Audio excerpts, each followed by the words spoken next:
Hi, welcome to the explainer video for the Embrace Change Negotiation Bundle. Now I'm going to walk you through each of the powerful tools that you get with this bundle so that you can empower yourself with them. Okay, we're going to start with the networking, step-by-step networking guide because chronologically that's likely to come first. So what you're going to do first of all is go up here, make a copy, save yourself your own copy so that you're don't have your information blasted all over the place. So the directions in yellow for that are here. The objective of this networking guide, by the way, is to help you expand your network, which a lot of women of color and people of color, we don't kind of have these networks handed to us, so we have to put in a lot of our own effort and be proactive about it. So this is to help you expand your network so you can find jobs, opportunities, sponsors, champions, all that type of thing.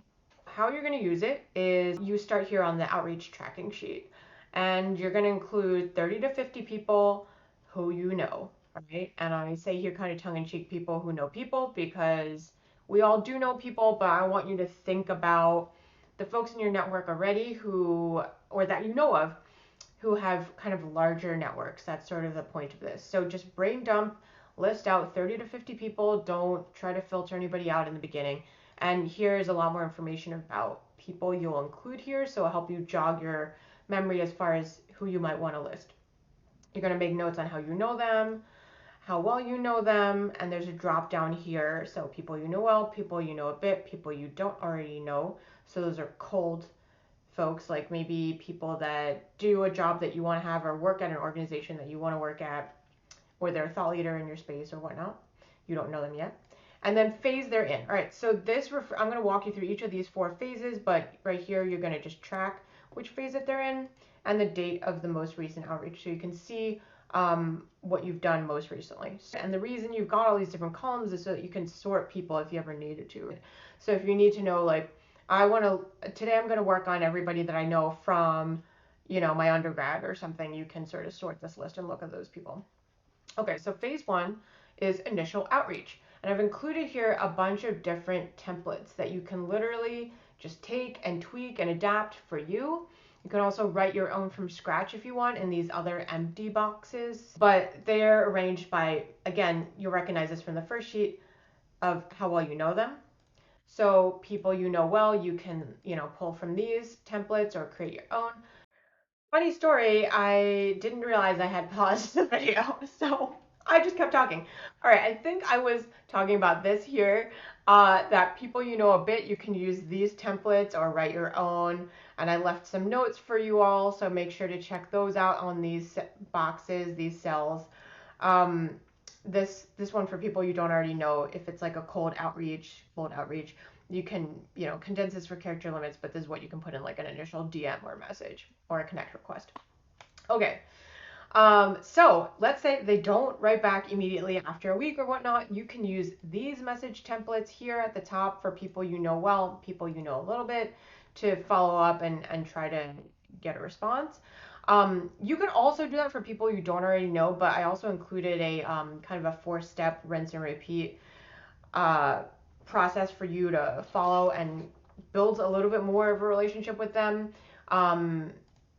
before you follow up specifically on that request, so it doesn't feel so, I don't know, like presumptuous or something. So, you can do this for people you don't already know who have kind of an online web presence. Once you actually set up a conversation, a coffee chat, a discovery phone call or whatnot, yay, then you can move the folks over here on your tracking sheet to phase 3 and go over here to the conversation. This is a kind of like a skeletal structure for your conversation in case it helps make it easier for you. Pro tip, always have them talk more than you in these conversations.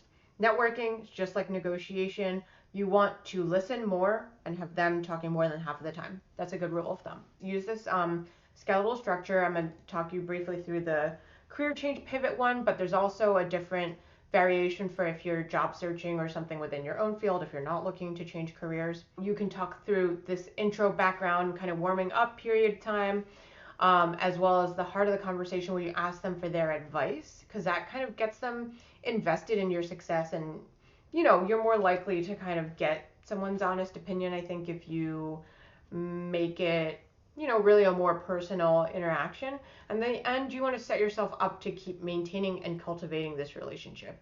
And a little, bonus pro tip here is I always tell my clients to ask at the end of every one of these type of conversations, who else should I talk to? What other organization should I have on my radar? Or what other opportunities should I be thinking about?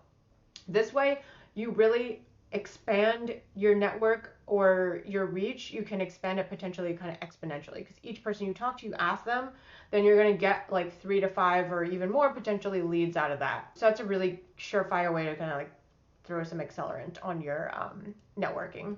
And then this is how you make it not gross and transactional. You ask them if there's anything you can do to help them. A lot of my clients always think like, oh, there's nothing that they can offer back. Wrong. There's always something you can offer back. And even if the person doesn't think of it right then, like it'll give you something to, I'm getting ahead of myself, but that'll come in phase 4. So ask if there's anything you can do to help them. Thank them again. Say you'd love to stay in touch. Okay, now post-conversation nurturing of this relationship. That's phase 4. This goes on and on and on pretty much. But send a thank you note. And again, if you can offer anything great, like, oh, this was an article or podcast that I also thought you might be interested in. Or if there is a specific thing they asked you to do, you can kind of get started on it there. Make a reminder, okay? Take that mental load out of your brain. Make a reminder in your calendar to circle back to them in 4 to 6 weeks, assuming they were helpful. Here's options for you. Rinse and repeat steps 1 and 2 every 4 to 6 weeks. And if you keep getting radio silence, you can stop after 3 to 4 touches, or decrease the frequency of the outreach. It's up to you. Some people say never stop unless they ask you to. I leave this a bit more to your judgment. But these are tools for you to rinse and repeat.